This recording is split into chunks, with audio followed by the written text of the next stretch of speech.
Salut tout le monde, on est super content de vous accueillir à Nouvelle Vie chez vous. Je m'appelle Jérôme, je suis le pasteur des jeunes adultes et je suis avec Christina Cadet. Comment ça va, Christina? Ça va bien, merci Jérôme, toi? Ça va super bien. D'ailleurs, est-ce que tu pourrais dire un petit mot sur toi, te présenter, savoir qui tu es?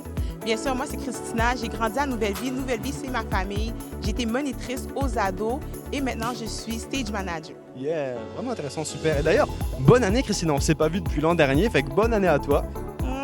Non? Bonne année. Jérôme, on est quand même le 31 janvier. Bonne année. Je trouve que ça fait... c'est un peu loin, non? Pourquoi tu penses pas que tout le mois de janvier, on pourrait souhaiter la bonne année? Bon, non. Moi, je suis de l'école que jusqu'au 6, on est correct. Pourquoi? Ben, c'est un peu bizarre rendu le 31. Bonne année! Oh, ouais, ok, d'accord. Moi, je suis plutôt tout le mois de janvier. D'ailleurs, écrivez dans le chat si vous souhaitez la bonne année, genre pendant un mois ou juste les premières 24 heures, un peu comme Christina. Non, je rigole. Mais écrivez dans le chat, ce serait intéressant de voir quel team on a dans l'équipe. D'ailleurs, si vous êtes nouveau, si vous êtes là pour la première fois, sachez que vous pouvez nous écrire à bienvenue@commercialnouvellevie.com. On peut répondre à vos questions, même on peut vous accompagner si vous le désirez dans votre cheminement avec Dieu. Donc, on veut vraiment vous aider puis répondre à toutes vos questions sur ce qu'on fait ici à l'église. En ce moment, on a qu'est-ce qui s'appelle le défi 2021. Le défi 2021, c'est un 21 jours de prière avec des capsules vidéo et un temps de worship avec Dieu. C'est super intéressant. D'ailleurs, moi, il y a une capsule qui m'a parlé particulièrement, c'est celle de Stéphane Kerry, pasteur Stéphane Kerry, qui a parlé sur la persévérance dans la prière. Ça m'a vraiment encouragé. Je vous encourage à la regarder. Puis toi, est-ce qu'il y a une capsule qui t'a parlé ou... Ben ouais, moi, la même chose. Moi, c'est vraiment la capsule avec Sophie. Sophie, elle a dit « L'amour de Dieu n'est pas basé sur la performance ». Fait que moi, ça a vraiment été puissant pour moi. Puis tu sais, en ce moment, on est rendu au jour 11. Fait qu'on vous appelle à surmonter le défi, de faire le défi 2021. Exactement. Et ce matin, on a un pasteur de Marc, ok? En plus, c'est son prénom, justement. D'ailleurs, avec Christina, tu voulais le présenter. Puis c'est quoi le titre du message, justement? Le titre du message aujourd'hui, c'est « Pour qui sont les promesses ». C'est important de savoir que dans la Bible, il y a plus de 8000 promesses. Pour Marc va vraiment élaborer c'est pour qui les promesses. Super intéressant. Et d'ailleurs, on est en ce moment en live sur 3 plateformes, YouTube, Facebook et live.nouvellevie.com, où on peut discuter avec des pasteurs vraiment en mode, tu sais, si tu as besoin de prière, si tu as besoin d'être seul avec un pasteur, c'est possible. Et on a aussi les before et les after, c'est-à-dire qu'on se connecte en vidéo ensemble avant et après la réunion pour vraiment qu'on puisse s'encourager et revivre l'église comme on le vivait avant en présentiel, dans le hall, tu sais, quand on voyait nos amis. Donc, c'est vraiment ça qu'on veut revivre. Donc, rejoignez l'équipe, on veut vraiment vous voir et apprendre à vous connaître. C'est vraiment important que tu dises ça parce que comment que ça se déroule les réunions à Nouvelle Vie? On commence vraiment par un temps de louange. Ensuite, c'est suivi de Pasteur Claude qui parle de la vie d'église et par la suite, le message de Pasteur Marc. Yes, ça va vraiment être bon. J'ai hâte de vivre la réunion. D'ailleurs, elle va commencer dans quelques instants. Donc, installez-vous, préparez-vous, prenez votre café et on vous souhaite tous les deux une excellente réunion. Et on se voit à la fin. Bye. Bonjour, bienvenue à Nouvelle Vie. On va célébrer Dieu aujourd'hui. On va célébrer qu'il nous donne la vie. On va le déclarer ensemble. Comment? Comme mon cœur affaibli soupire après ta présence. Dans ta demeure, tu me conduis, tu me remplis d'assurance. Hey! Tu es vivant à jamais. Ton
tu nous donnes la vie. Et tu nous la donnes en abondance, Seigneur. On veut juste t'exprimer notre reconnaissance et te dire merci pour toutes ces choses que tu fais, pour toutes ces fois où tu agis dans nos vies, Seigneur. Tu es digne de recevoir la louange, l'honneur et la gloire. Les ténèbres devant moi n'ébranleront pas ma foi. La lumière de ta parole demeure en moi. Ta voix brise le silence et fortifie mon espérance. La beauté de ta parole est ma puissance. Non, rien ne pourra m'arrêter. Oh Dieu, je crois en toi. Je me confie en toi. Tout ce que tu as promis, tu peux l'accomplir. Tu peux l'accomplir.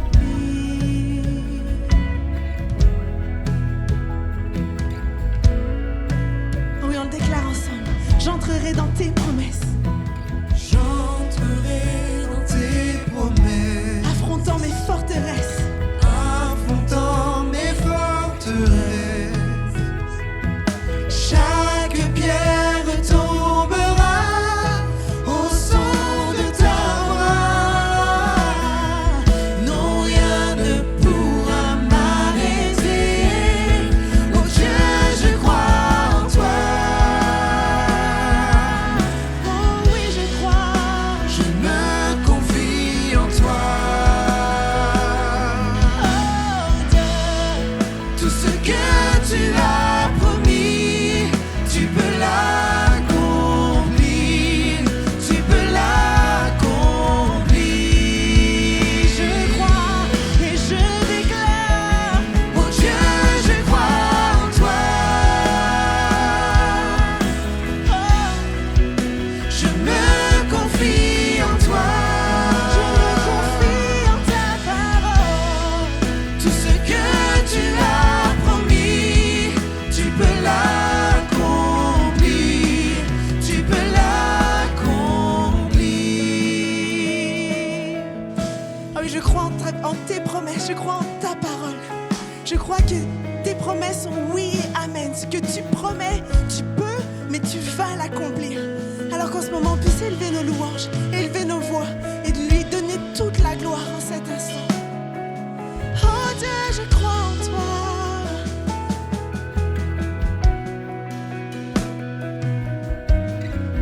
Et je continuerai de te glorifier, gardant tes promesses en mon cœur.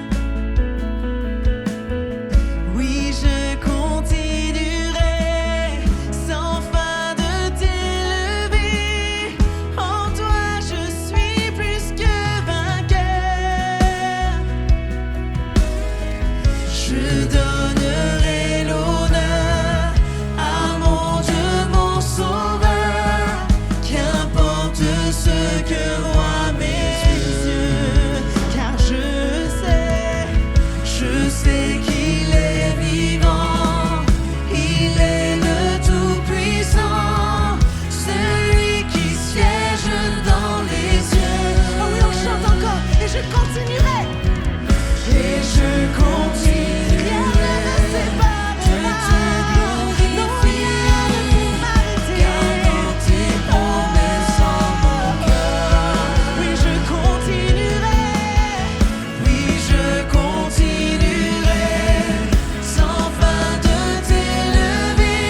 tout mon cœur, de tout mon être, je déclare tout ce que tu as promis, tu vas l'accomplir,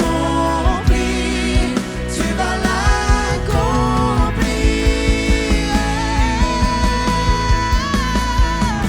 Oh Dieu, je crois en toi. Je me confie en toi. Tout ce que tu as promis, tu vas l'accomplir,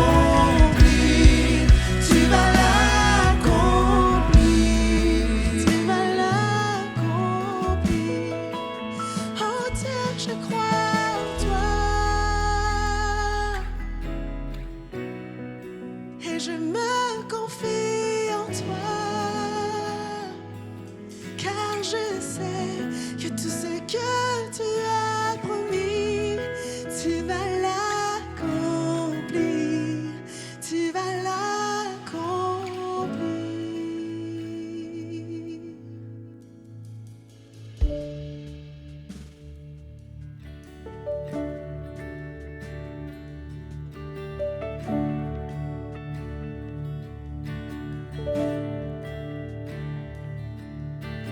Prosterné à tes pieds, Jésus, je viens devant toi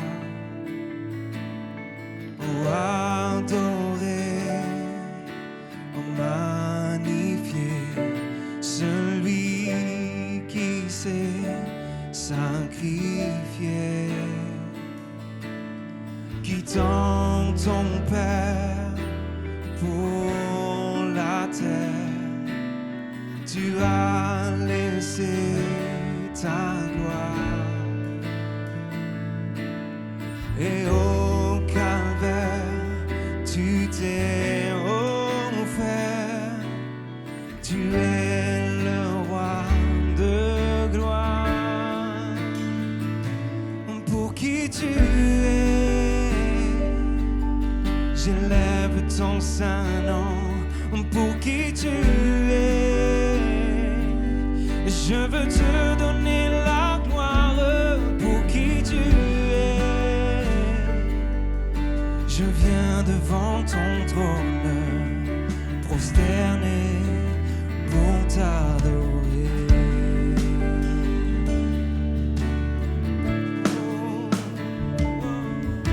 Enseigne-moi à te louer, non pas pour ce que tu fais. Oui, apprends-moi à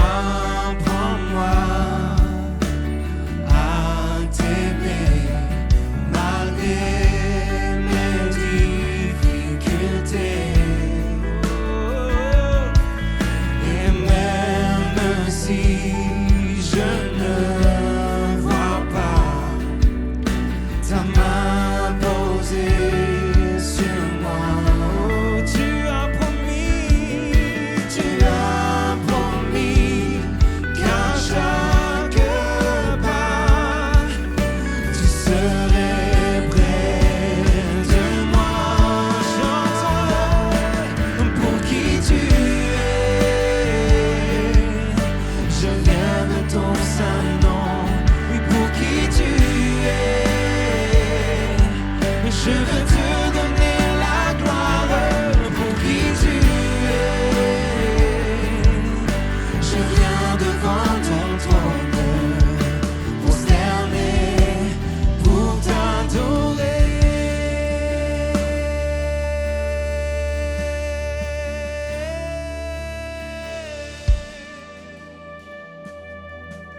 Pour t'adorer. Est-ce qu'on pourrait tendre nos cœurs vers Dieu en ce moment et le reconnaître pour qui il est? Non pas seulement pour ce qu'il fait, mais pour qui il est.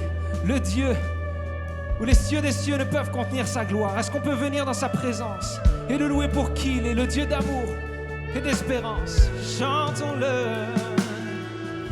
Oui, toute ma vie, je te louerai.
t'adorer.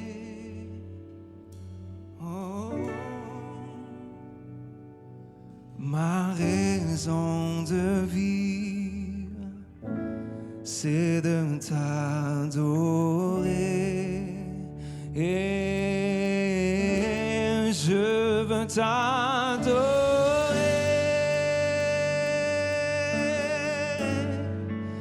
Oui, t'adorer.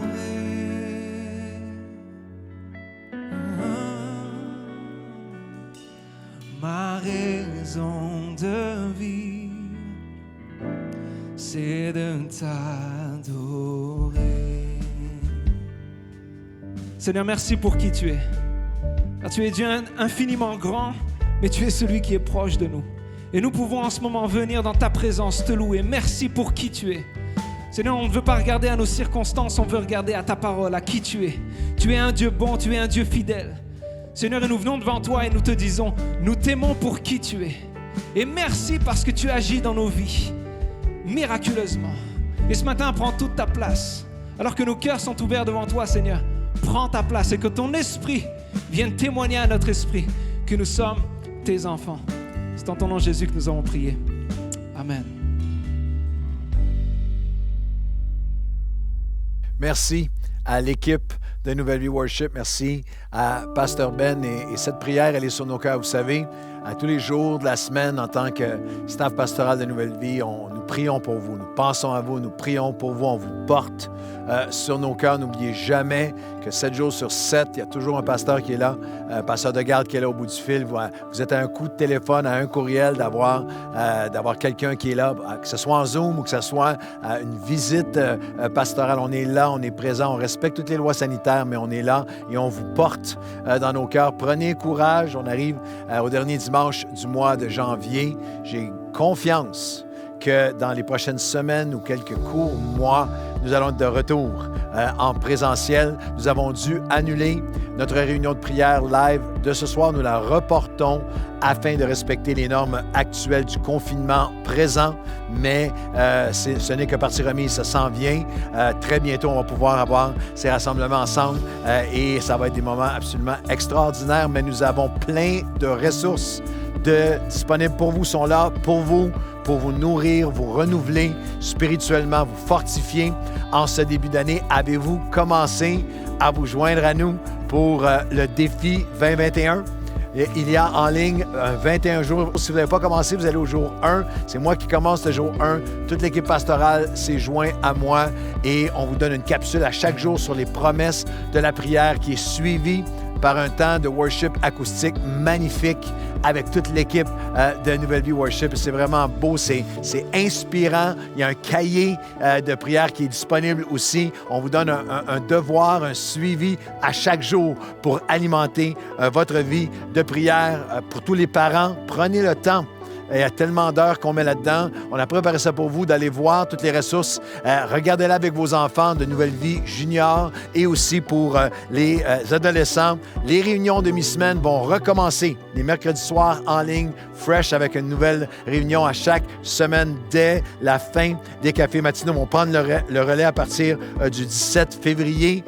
Aussi, toujours les extraits musicaux qui sont là, les extraits de Nouvelle Vie Worship. Savez-vous qu'il y a eu au-delà de 5 millions de téléchargements dans la dernière année, des chrétiens partout à travers le Québec, la francophonie, qui sont inspirés et qui vivent des moments de worship magnifiques avec les extraits de Nouvelle Vie Worship. Et vous pouvez aussi, et vous devriez vous joindre à un groupe Nouvelle Vie en Zoom.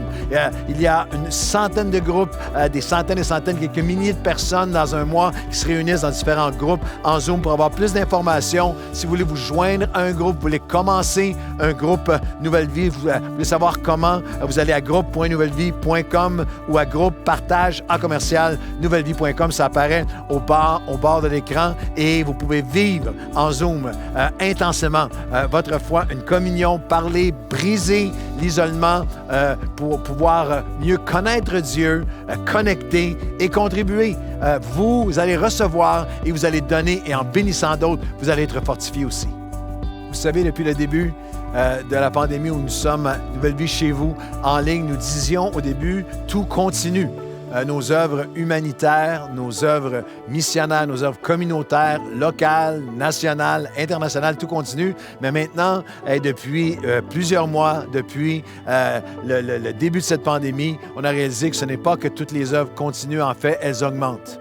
Parce que les besoins augmentent. L'année 2020 a été l'année, début 2021, l'année de toute notre histoire où nous avons donné le plus à l'extérieur, à toutes sortes d'organismes que nous soutenons, comme, bien sûr, l'organisme Action Nouvelle Vie, qui rejoint maintenant, à travers sa banque alimentaire et tous ses programmes, plus de 15 000 personnes par mois, et le volet jeunesse de l'organisme Action Nouvelle Vie, la ressource appelée le 2159 qui combat et qui fait de la prévention et combat toute forme de délinquance et aussi de violence, d'exploitation sexuelle chez les jeunes et ont doublé leur capacité d'hébergement.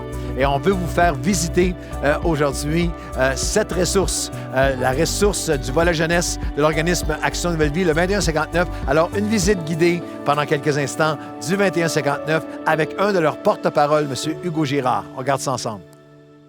Je me trouve présentement au 2159, qui est le volet jeunesse d'Action Nouvelle Vie. Ici, au 2159, on intervient sur des problématiques liées à l'itinérance, la délinquance, l'exploitation sexuelle.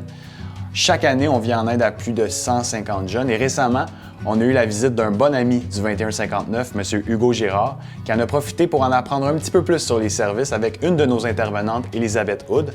Je vous invite à découvrir cette vidéo. Elisabeth, ici, là, c'est le café. Oui, on se trouve dans le café. Ici, on reçoit à peu près une trentaine de jeunes par semaine qui vont venir souper puis participer à des ateliers avec nous ici. Le café, là, lui, en tant que tel, c'est quoi son rôle? Son rôle, c'est vraiment de créer un espace pour que les jeunes puissent connecter entre eux, connecter avec l'équipe d'intervenants aussi. C'est une belle porte d'accès là, à nos services pour les jeunes des alentours. Ça nous permet aussi de faire des ateliers éducatifs auprès des jeunes sur les différentes problématiques qu'ils rencontrent. Nos soirées sont très populaires, puis les jeunes sentent un sentiment familial lorsqu'ils viennent ici. C'est chaleureux, puis c'est agréable d'être ici tout ensemble. En tout cas, le café est bon.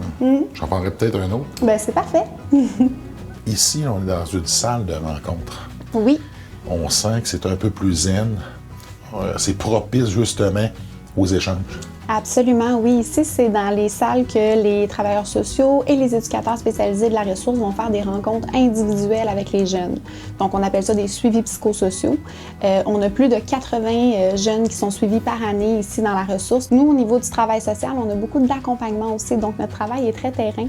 On va accompagner le jeune dans les différentes étapes de sa réinsertion sociale, que ce soit d'aller chez le médecin, dans les accompagnements juridiques, recherche d'emploi, les accompagnements thérapeutiques, tout ça. On est présent avec lui dans chacune de ces sphères-là, ce qui nous permet de créer un lien de confiance qui est vraiment fort avec lui. C'est franchement intéressant. Donc, le prochain endroit qu'on va visiter, c'est quoi? On va aller monter à l'étage pour aller voir l'hébergement. Ah, super. Donc, on est ici, Hugo, dans un des logements où on accueille les jeunes à l'hébergement.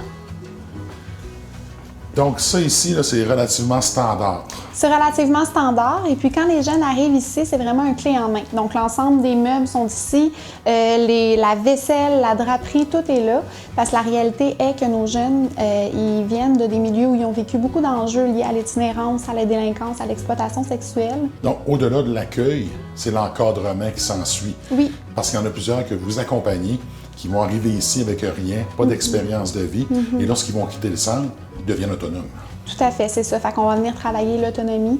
Tout le processus de réinsertion sociale passe par là. Fait que c'est l'autonomie résidentielle, d'apprendre à vivre en appartement, d'apprendre à être autonome avec ses sous, d'apprendre à être autonome aussi dans la gestion de son temps dans une semaine où on intègre le travail ou l'école et toutes les responsabilités liées à la vie adulte. Pour l'ensemble des services, donc tout le psychosocial et l'hébergement, on a au-dessus de 150 jeunes qui passent là, dans nos services. Au niveau précisément de l'hébergement, dans nos chambres, on a une cinquantaine de jeunes par année qui vont passer par le service de l'hébergement. En tout cas, moi, être un jeune, ben, c'est le genre d'endroit où j'aurais aimé me tenir parce que vraiment, je peux voir le bien puis comment on peut aller chercher des choses qu'on n'a pas toujours dans notre environnement pour nous permettre de devenir meilleurs et d'être autonomes. Il me reste une dernière chose, par contre, à visiter pour savoir si j'adhérais vraiment à votre modèle, c'est la cuisine. Oui, on va y aller de ce pas. Tu t'en doutes parce que je mange un petit peu. Peux-tu me dire à quoi ça sert une belle cuisine comme ça dans le centre? Oui, ici au 2159, cette cuisine-là elle sert d'une part à faire des stages cuisine. Donc, à toutes les semaines, on a un stage cuisine qui prend place ici avec les jeunes de l'hébergement, mais également les jeunes de l'extérieur là, qui désirent s'inscrire. D'une part, ça travaille leur autonomie parce qu'ils apprennent à cuisiner des plats qu'ils vont être capables de refaire par eux-mêmes là, ces recettes-là chez eux.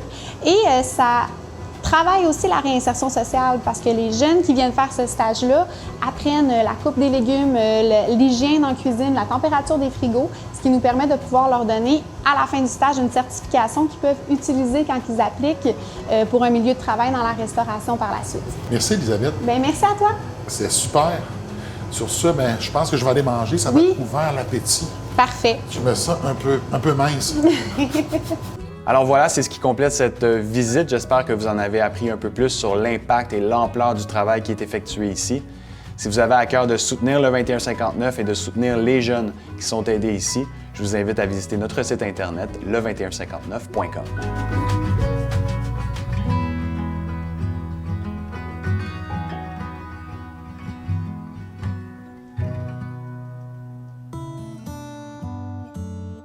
Wow!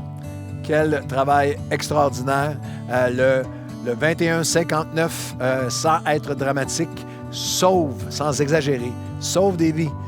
Il y a tellement de belles histoires qui émergent du 2159, de jeunes qui ont repris leur vie en main et qui ont tout un avenir maintenant devant eux. Alors, nous voulons vous remercier pour votre soutien, votre support qui nous permet de soutenir l'organisme Action Nouvelle Vie, son volet jeunesse, le 2159. Vous pouvez, de 3 façons très simples et sécuritaires, nous soutenir en textant don au 438-500-3847, en visitant le site don.nouvellevie.com ou en nous écrivant à don@nouvellevie.com. Dans notre série sur les promesses de la prière, dimanche prochain, je veux apporter un message. Ne manquez pas dimanche prochain, je vais apporter un message qui va s'intituler « 3 prières pour que vous puissiez vivre surnaturellement au quotidien. 3 prières que vous pouvez prier à chaque jour de la prochaine année pour vivre surnaturellement au quotidien. Ne manquez pas ça dimanche prochain. Et ce matin, vous allez être bénis. C'est le pasteur Marc Lecomte, qui va apporter la parole dans notre série sur les promesses de la prière. Son titre, « Pour qui sont les promesses ?» Pasteur Marc est le président de l'Institut de théologie pour la francophonie. Il est détenteur d'une maîtrise en théologie. Approche maintenant, est en train de compléter son doctorat en théologie. Il est pasteur des hommes à Nouvelle Vie et je sais qu'il a un message pour vous aujourd'hui. Alors, ouvrez vos cœurs, préparez-vous, vous allez être bénis avec pasteur Marc. Bonjour, je suis heureux d'ajouter ma voix à cette série « Les promesses de la prière ». Ce matin, je veux jouer le rôle d'un coureur, comme décrit dans cette histoire trouvée en 2 Chroniques 30 dans l'Ancien Testament de votre Bible. Les coureurs allèrent dans tout Israël et Juda et ils dirent « Revenez à l'Éternel, afin qu'il revienne à vous. Donnez la main à l'Éternel. Venez à son sanctuaire. Car l'Éternel, votre Dieu, est compatissant et miséricordieux et ne détournera pas sa face de vous si vous revenez à lui. » Les coureurs allèrent ainsi de ville en ville partout dans le pays. Mais on se riait et on se moquait d'eux. Des moqueurs, des incrédules existent depuis toujours, mais ça ne décourage pas les vrais coureurs. Et évidemment, il n'y avait pas autre moyen pour communiquer en ce temps-là. Ça prenait des coureurs. Aucun Internet, Facebook, Instagram, YouTube. Ça prenait des coureurs en bonne forme et avec une bonne voix pour courir d'une ville à l'autre à travers le pays. Merci Seigneur pour la technologie. Ça donne l'occasion à des personnes comme moi qui ne pourraient même pas courir ma propre ville, laisser faire de ville en ville, de faire le travail d'un coureur, d'élever ma voix pour déclarer que Dieu existe et il est le rémunérateur de ceux qui le cherchent, comme nous dit l'auteur de l'Épître aux Hébreux, chapitre 11, verset 6.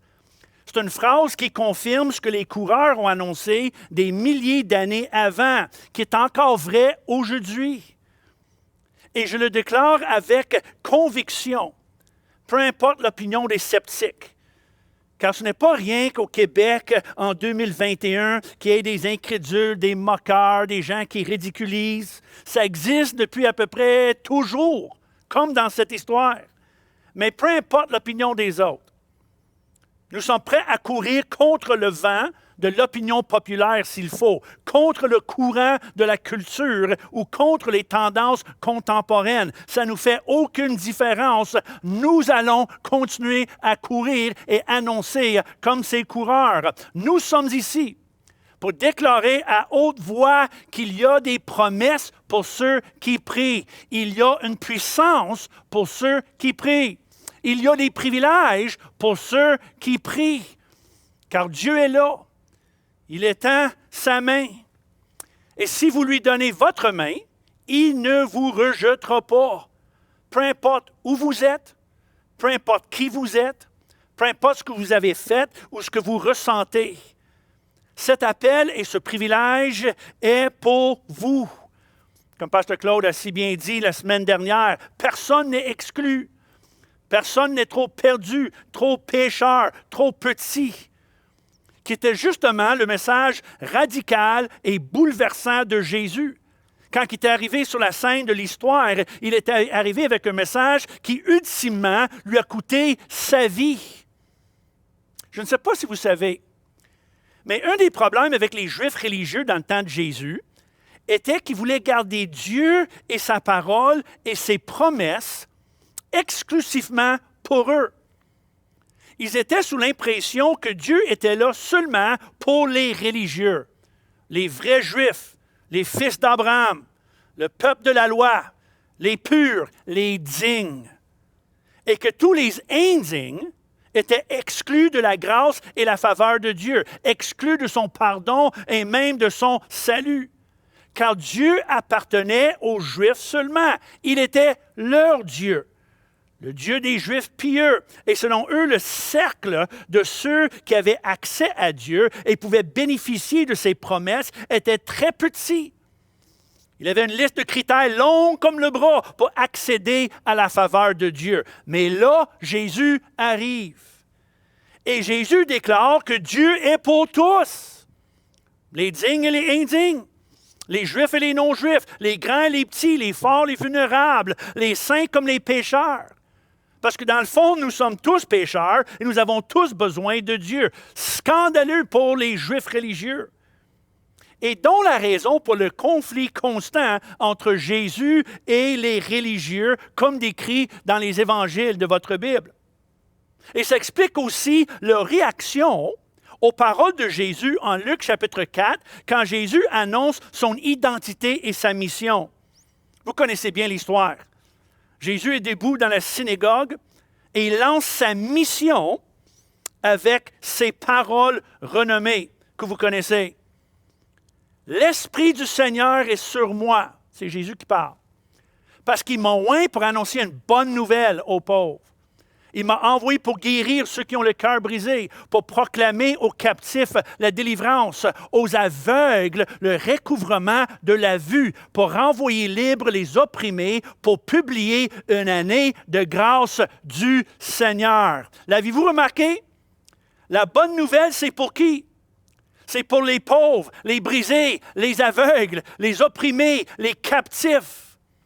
Alors, si vous vivez un de ces sentiments en ce moment, dû à tout ce que nous vivons depuis des mois, Jésus est là pour vous, précisément pour vous, pour ceux qui souffrent dans leurs émotions ou dans leur corps, ceux qui sont brisés ou pauvres, opprimés ou aveugles. Jésus est là pour vous. Il annonce sa mission. Sa mission est pour vous, pour nous. Alors, jusqu'à là, ça allait bien pour Jésus. Il annonce sa mission.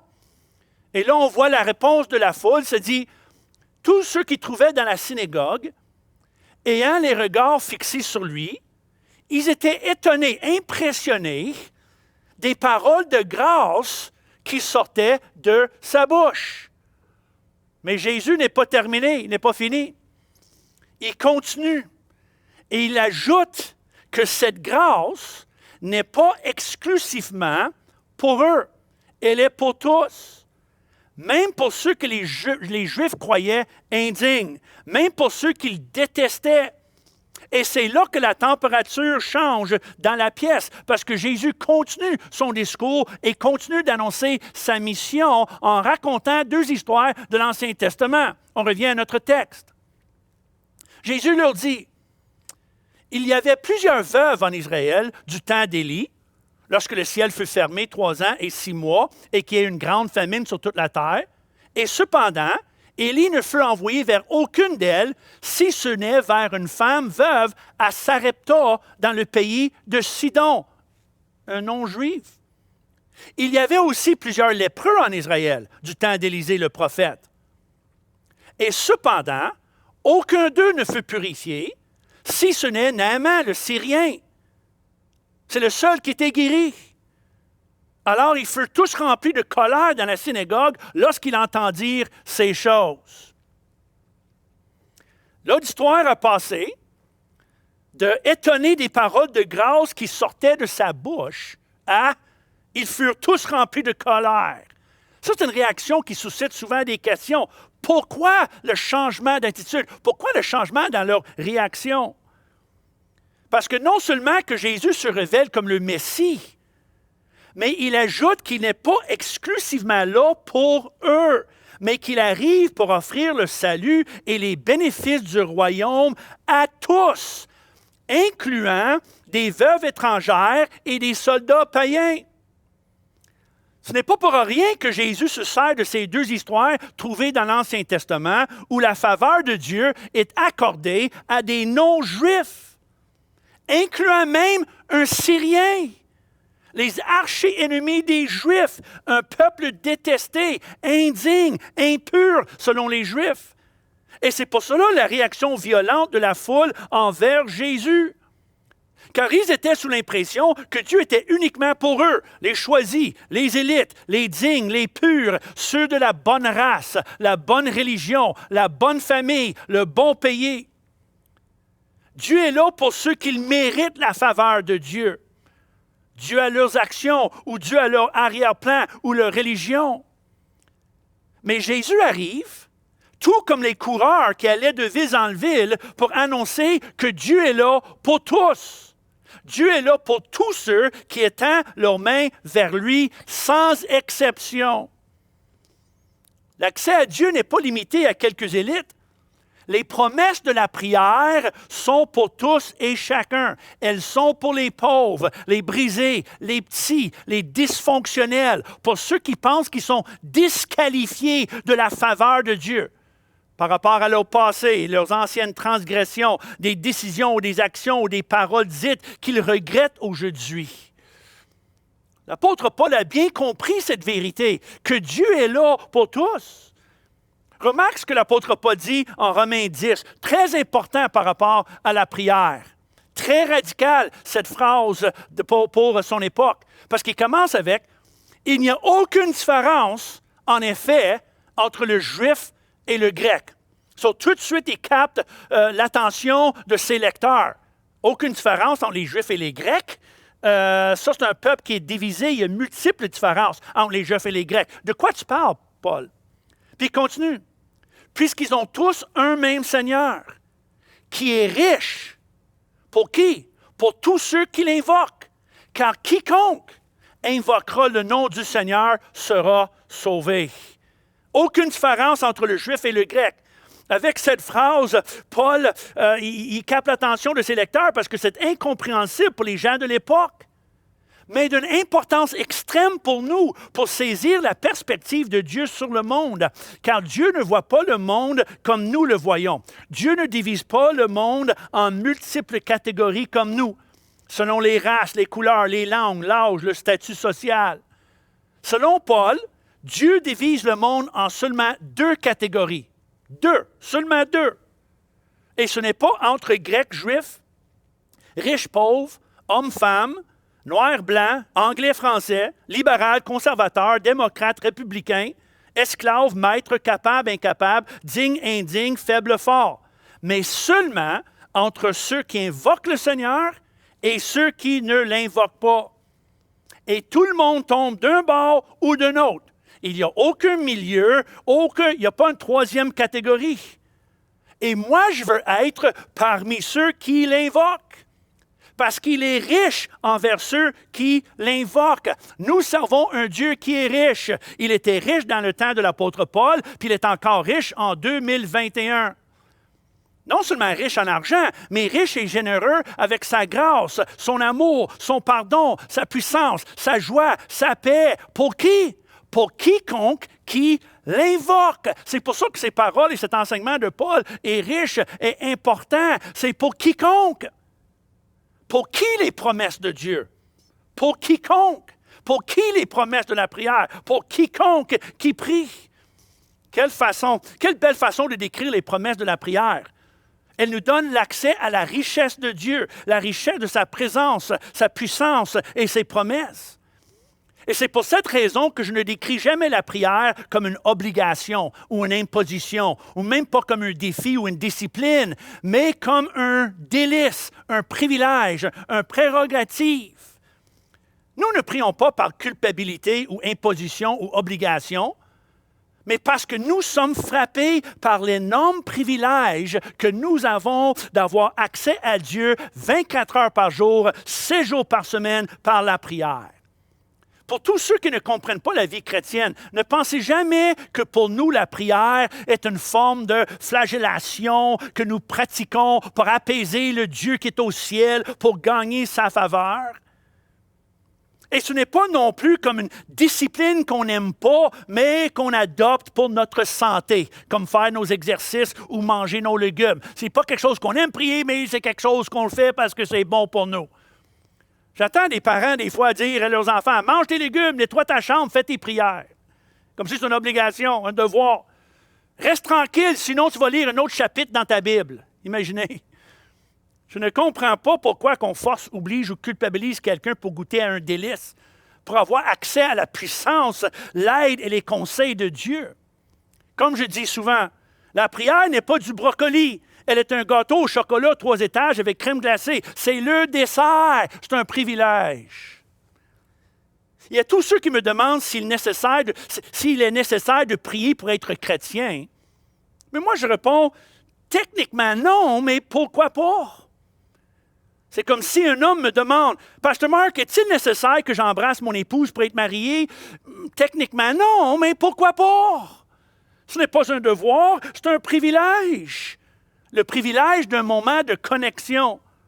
Comme nous avons avec Dieu par la prière, une connexion avec le divin. Il y a un monde de différence entre une connaissance de Dieu et une connexion avec Dieu. Une idée de Dieu et Dieu lui-même. Comme il y a une énorme différence entre la photo d'une plage et la plage, ou la photo de quelqu'un et la personne même. Il y a une différence entre une réunion d'église en ligne et une réunion en personne avec la foule. Il y a une différence entre un Zoom avec la famille et être avec la famille. Nous avons tellement hâte à ces jours qu'on est de retour ensemble.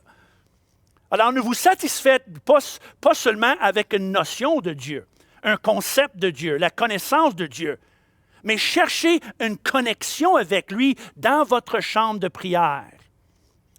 Car c'est une chose de connaître les promesses de Dieu, d'être capable de les nommer, les réciter, mais c'est une autre de les réclamer par la prière, de prendre possession d'eux, de vivre les promesses de Dieu comme une réalité dans notre vie et non seulement un rêve. Alors comprenez bien, nous ne sommes pas ici pour vous pousser à la prière, mais pour vous inviter à faire partie d'une génération de chrétiens connectés avec Dieu, branchés à sa puissance et qui, par la prière, changent la direction de leur vie, de l'histoire même, l'histoire d'une église, d'une ville, même d'une nation. Car la prière nous donne le privilège de donner naissance à des réveils, des renaissances, des révolutions spirituelles, réclamer les promesses de Dieu et rendre des rêves des réalités. Une opportunité qui existe depuis toujours. Voici ce que Dieu a dit à Jérémie il y a plus que 2000 ans. Invoque-moi, encore la même phrase, le même langage, invoque-moi et je te répondrai. Je t'annoncerai de grandes choses, des choses cachées que tu ne connais pas. Le Seigneur désire vous révéler des grandes choses cachées que vous ne connaissez pas encore pour votre Église, votre ville, votre famille, votre avenir, votre vie, votre service. Et la seule chose que nous avons à faire est de s'approcher du Seigneur, de l'invoquer en toute simplicité et avec l'humilité. L'avez-vous remarqué? Il y a une action commune dans tous ces passages sur les promesses merveilleuses et puissantes trouvées dans la Bible. Un langage identique, que ce soit Ancien Testament ou Nouveau Testament. Invoque-moi. Pour tous ceux qui invoquent le Seigneur, il est indéniable. Les promesses sont là et accessibles pour ceux qui prient. C'est pour cela que je répète, la prière est un privilège, car elle est la clé qui ouvre la porte à la puissance du royaume avec toutes ses possibilités et promesses. Parmi plusieurs grandes déclarations dans l'échange historique entre Jésus et Pierre en Matthieu chapitre 16, sont deux déclarations importantes, parmi plusieurs. Lisez le texte à la maison si vous voulez. Mais il dit deux choses à Pierre ici très importantes, deux grandes déclarations historiques. « Je bâtirai mon Église et les portes de l'enfer ne préviendront point contre elle. » Les portes de l'enfer ne peuvent pas résister à l'Église qui avance. Puis, deuxième chose qu'il dit, « Je te donnerai les clés du royaume. » Et il est évident dans les Écritures qu'une des clés principales est la prière. Il dit, je te donne les clés. Et une des clés, c'est la prière. Nous ne défonçons pas les portes de l'enfer avec un bélier qui charge pour défoncer les murs de l'ennemi par la force naturelle. Ce n'est pas avec un bélier qui charge, ce n'est pas par la force naturelle, ce n'est pas avec le canon qu'on défonce les portes de l'enfer, mais avec une clé, une simple clé. La clé de la prière. Depuis des siècles et encore aujourd'hui, l'Église avance et croître malgré les portes fermées, malgré les murs construits, malgré les obstacles placés devant elle, malgré les tentatives de l'empêcher, paralyser, stagner, fermer ou l'éliminer depuis 2000 ans. Et elle avance encore aujourd'hui, en 2021, malgré le COVID, malgré le confinement, malgré les consignes. Car même les portes de l'enfer ne peuvent tenir devant une église ou une personne qui prie. Et ça depuis toujours. Et la clé ne changera pas avec le temps. Et il ne faut pas qu'elle change. Sinon, elle ne marche plus. C'est une des particularités d'une clé. Il faut qu'elle demeure comme elle est. Sinon, elle est inefficace. Une clé est simple. C'est simple, une clé. Mais pour qu'elle marche, il faut que ce soit la bonne clé. Il faut que ce soit la même clé. Qu'on l'aime ou l'aime pas, elle ne peut pas être modifiée ou changée, sinon elle ne marche plus. Et la prière est la clé et va toujours être la clé. Et en plus, il faut que la clé ait des dents, comme vous savez. Une clé sans des dents est aussi bon rien. Alors, savez-vous comment ajouter des dents à votre clé? Jésus nous donne la réponse en Matthieu 6, quand il dit « Priez, jeûnez et donnez ». Ecclésiaste nous dit « Une corde à 3 fils ne se rompt pas facilement ». Selon Jésus, les 3 brins d'une vie spirituelle solide, fort et résistant sont prier, jeûner, donner.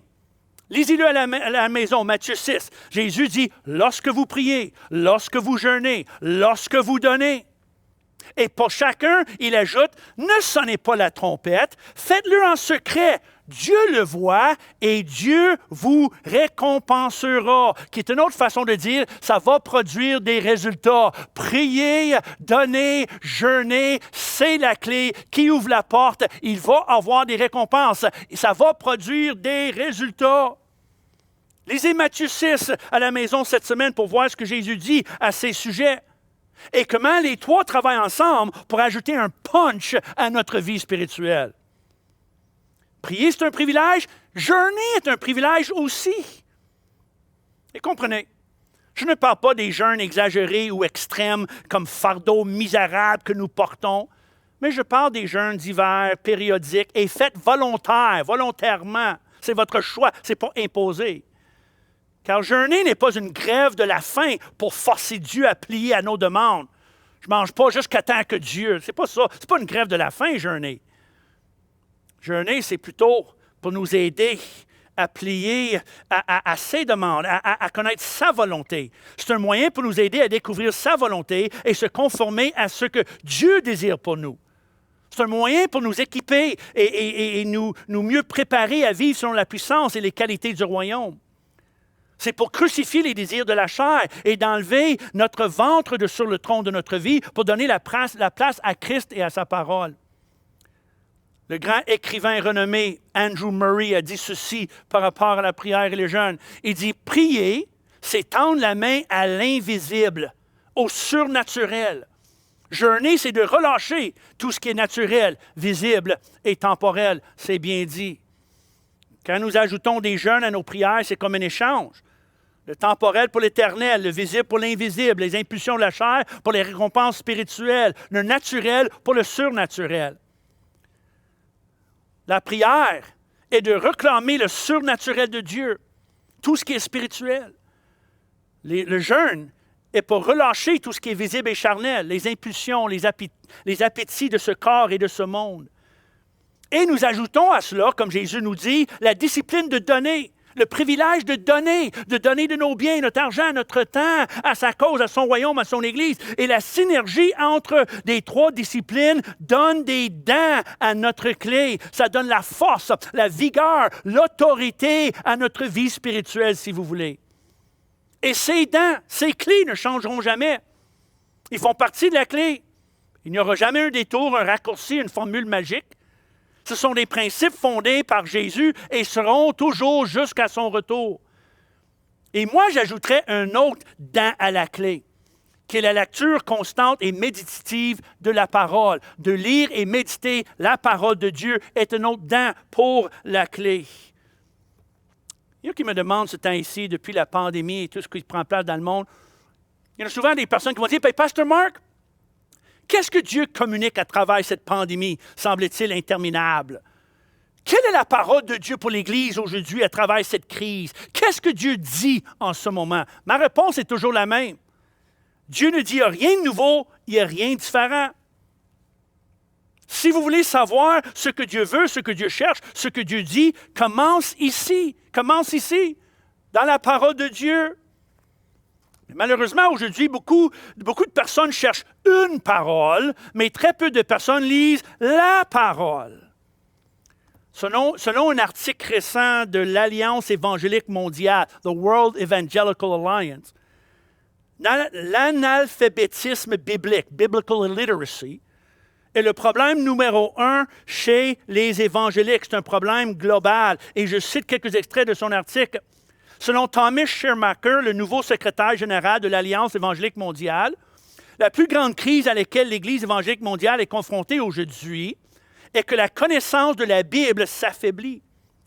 C'est le plus grand problème que nous ayons au-delà de toutes les différences théologiques, des problèmes financiers et des questions politiques. C'est extrêmement important. Car si les évangéliques ne connaissent plus la Bible, ça n'a aucun sens que nous soyons un mouvement biblique. Nous n'ayons rien d'autre. Nous n'avons pas de pape, nous n'avons pas de structure qui nous maintient ensemble, peu importe ce que nous croyons. Nous devons nous asseoir et étudier la Bible, connaître les Écritures et être correctement équipés pour le ministère. Et à cela, je dis oui. Je dis oui. Car comprenez, Dieu est le même hier, aujourd'hui, éternellement. Il est le même Dieu que toujours, depuis l'histoire de l'humanité.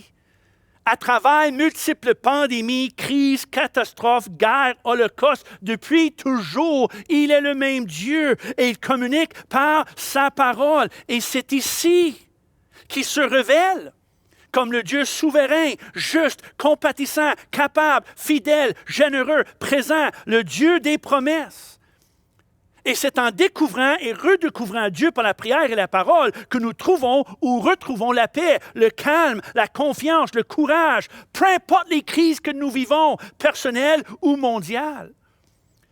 Et nous ne pouvons pas remplacer la lecture quotidienne de la Bible par des sites Internet, des petits dévotionnels, les réseaux sociaux ou Netflix. Une diète de bonbons et gâteaux ne suffit pas pour les jours que nous vivons. Il nous faut la nourriture solide de la parole de Dieu à tous les jours. Moi, je suis convaincu que la prière et la Bible est le meilleur antidote pour les deux sentiments qui affectent les gens le plus aujourd'hui. Avec la COVID et tout ce que nous vivons, lisons et entendons autour de nous, le doute et la crainte s'installent et le meilleur remède, le meilleur antidote, c'est la parole et la prière. Ceci était confirmé par un article et une étude faite par l'Université Harvard, qui arrive aux mêmes conclusions que Pasteur Claude a mentionné il y a 2 semaines par rapport à une étude de l'Université du Québec. Selon l'article, ça dit une nouvelle étude de l'École de santé publique T.H. Chan de l'Université de Harvard a révélé une forte corrélation entre la lecture de la parole et l'espoir.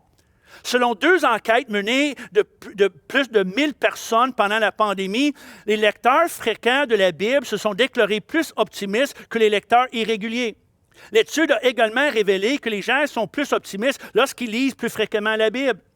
Selon Tyler Van Weel, directeur du programme, la lecture de la Bible contribue au sentiment de bien-être et de bonheur des gens.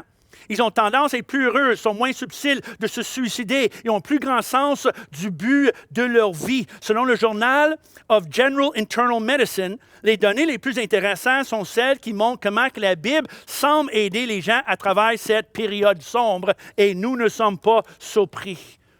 Parce que nous savons que si nous découvrons Dieu ici, et par la suite, on se connecte avec lui par la prière. Et quand on découvre les promesses de Dieu ici, et par la suite, on les réclame par la prière, c'est certain que ça va nous faire du bien. C'est certain que c'est la solution.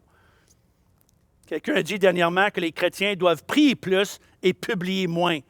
Pray more, post less. C'est un bel ajout à notre résolution de bouger plus et manger moins. Résolution des nouvelles années. Et j'imagine que si nous publions nos affaires sur les réseaux sociaux puis nos opinions après la prière au moins, nous risquons d'être plus respectueux, plus bibliques et plus raisonnables dans nos publications. Mais c'est bien dit, prions plus cette année et prions mieux selon la Bible. Encore une fois, les coureurs allèrent dans tout Israël et Juda, puis dire, revenez à l'Éternel, afin qu'il revienne à vous. Donnez la main à l'Éternel. Venez à son sanctuaire. Car l'Éternel, votre Dieu, est compatissant et miséricordieux, et il ne détournera pas sa face de vous. Tellement important. Vous êtes d'accord avec moi qu'il est temps que l'Église et les chrétiens reviennent à Dieu dans la prière et avec sa parole. Qu'on écoute la voix de ses coureurs, qu'on écoute la voix de la parole de Dieu, qu'on écoute la voix de Jésus. Reviennent à Dieu. Étends la main à Dieu, de retour à la source, avec affection, attention et application. Comme Pierre nous dit en Actes, et nous continuons à nous appliquer à la prière. Car la prière est notre privilège, notre clé et notre identité même. J'aime la manière Paul, je termine dans quelques instants, mais j'aime la manière que Paul ouvre sa lettre aux Corinthiens. 1 Corinthiens 1-2. À l'Église qui est à Corinthe et à tous ceux qui invoquent en quelque lieu que ce soit le nom de notre Seigneur Jésus-Christ. Paul a compris que l'Église locale, l'Église de Corinthe, l'Église de Longueuil, l'Église où vous êtes, il y a l'Église locale, mais aussi l'Église universelle, globale. Mais ce que nous avons tous en commun, ce qui nous distingue, nous identifie, c'est que nous invoquons tous le Seigneur. Nous prions. L'Église prie. C'est pour ça qu'il dit, mais à l'Église de Dieu qui est à Corinthe et aussi à tous les autres qui invoquent en quelque lieu que ce soit le nom de notre Seigneur Jésus-Christ, parce que c'est notre distinction, c'est notre privilège, c'est notre identité. Puis il est indéniable qu'une des qualités distinctives du peuple de Dieu est la prière. Que ce soit dans le Pentateuque, les psaumes ou les prophètes de l'Ancien Testament, que ce soit dans les évangiles ou l'épître du Nouveau Testament. Les pages de la Bible crient vers nous. Le peuple de Dieu invoque Dieu. Et dès qu'il cesse de l'invoquer, il cesse d'être le peuple de Dieu. C'est pour cette raison que nous voyons plusieurs fois dans les évangiles que Jésus débute ses enseignements sur la prière avec des phrases comme « Quand tu pries », Matthieu 5,6, « Lorsque vous priez »,« Quand vous priez », dites, Luc chapitre 11. Non seulement que Jésus prenait pour acquis qu'un chrétien prie, Mais il savait que la puissance de la prière ne peut être connue ou vécue sauf par l'acte de prier. C'est pour ça qu'il dit, bien, quand vous priez, pas si vous priez, mais quand vous priez. Car la puissance de Dieu n'est pas trouvée dans des paroles au sujet de la prière, mais dans la prière. La puissance n'est pas trouvée par une croyance dans la prière, mais en priant. Qui veut dire que nous n'avons pas besoin de plus de paroles dites au sujet de la prière, mais plus de prière, point. Car la force et la puissance n'est pas trouvée dans une grande connaissance de la théologie de la prière, mais dans l'acte de prier même. Ce n'est pas ce qu'on dit ou ce qu'on connaît sur la prière qui est important, mais le fait compris. C'est l'acte de prier qui relâche la puissance et rend les promesses de Dieu une réalité. C'est par la prière que nous vivons et demeurons vivants. Cessez de prier, cessez de vivre spirituellement, littéralement, parce que la prière nous donne accès au pneuma, l'esprit, le souffle de Dieu, ainsi qu'à sa puissance et ses promesses. Alors la seule grande question qui compte au sujet de la prière, et je termine avec ça, la seule grande question qui est importante, c'est est-ce que je prie ou je ne prie pas? Car seulement une chose compte par rapport à la prière. Une chose, une question à laquelle il faut répondre. Est-ce que je prie? Est-ce que j'invoque le Seigneur? Non, est-ce que je connais la prière, je suis d'accord avec cette prédication sur la prière, je suis capable d'expliquer c'est quoi la prière, j'écoute une prédication sur la prière. Non, est-ce que je prie? Est-ce que je suis branché avec Jésus ou je ne suis pas branché avec Jésus? Car la puissance de Dieu n'est pas relâchée par les bonnes intentions de prier ou des promesses de prier, mais par la prière. C'est le premier pas vers le salut. Vous avez remarqué? L'apôtre Paul a dit, quiconque invoque le Seigneur sera sauvé. Quiconque. Le salut est là pour tout le monde. Le pardon, la grâce de Dieu. Quiconque. Personne n'est disqualifié. Par la simple prière, quiconque invoque le Seigneur sera sauvé. Une simple prière qui offre sa vie à Dieu et l'invite à prendre sa vie et par la suite, né de nouveau, un enfant de Dieu. C'est le miracle du salut et de la nouvelle naissance, de devenir un enfant de Dieu par une simple prière. Ça semble être trop simple, mais c'est vrai. Simple prière, c'est le premier pas vers le salut. La nouvelle naissance, le pardon. Et par la suite, la prière est notre souffle, notre oxygène. Alors, pour qui les promesses? Elles sont pour vous. À vous les clés. À moi. À tous et chacun de nous qui étend sa main vers Dieu. Car les portes de l'enfer n'ont aucune chance contre une Église, un peuple ou même une personne qui prie, qui jeûne, et qui donne, qui va servir des clés de la parole de Dieu et la prière pour ouvrir les portes aux bénéfices et puissances et bénédictions du royaume de Dieu. Nous prions, nous répondons à cet appel pour la prière et nous attendons d'avancer, croître et vivre les bénédictions du royaume de Dieu parce que nous servons de la clé que le Seigneur nous a donnée. Alors 2021 va être une année de bénédiction parce que nous avons une multitude de personnes qui se joignent à nous pour prier. C'est la clé. Que le Seigneur vous bénisse. Merci. Je veux t'adorer.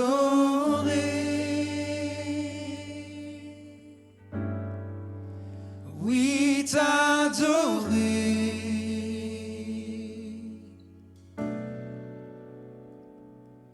Ma raison de vie, c'est de t'adorer. Je veux t'adorer.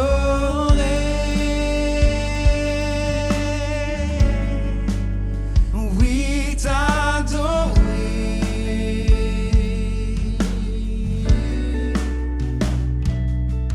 Ma raison de vie, c'est de t'adorer. Oh, c'est la raison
Merci à tous d'avoir été avec nous. C'était vraiment une excellente réunion. On espère que ça vous a encouragé et boosté dans votre foi.